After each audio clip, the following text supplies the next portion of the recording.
అంటే వాటాలు ఇచ్చేవాళ్ళు. ఎవరికి? ఎక్సైజ్ వాళ్ళకి ఎంత ఇవ్వాలా, పోలీసులకి ఎంత ఇవ్వాలా, స్థానికంగా ఉండేటటువంటి ప్రజాప్రతినిధులు ఎవరన్నా ఇబ్బంది ఇదే ఇట్లాగా కేసులు ఇట్లాంటివి వచ్చేటప్పుడు డబ్బులు ఎంత ఇవ్వాలి, ఇట్లాంటిది ఉండేది. తర్వాత ఒక 10 ఏళ్ల క్రితమో ఏమో బిగినైంది ఇట్లాగా ఎమ్మెల్యేలకు వాటా అన్నది. అది ఈ సిండికేట్లే ఇవ్వడం బిగిన్ చేసినాయి 10% అట్లాగా. ఇది పోయి 10 ఏళ్ల అంటే రాష్ట్ర విభజన తర్వాతే జరిగింది ఈ దరిద్రం అంతా.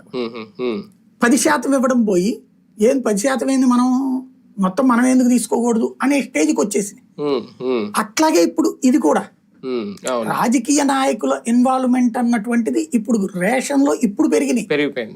ఇప్పుడు చివరికి వాళ్ళ మనుషులకే రేషన్ షాపులు ఇప్పించుకుంటూ ఆల్రెడీ ఉన్న రేషన్ డీలర్లను వేధించి లేదా వాళ్ళ దగ్గర డబ్బులు వసూలు చేసుకునే పరిస్థితి వచ్చిందంటే ఏంటి?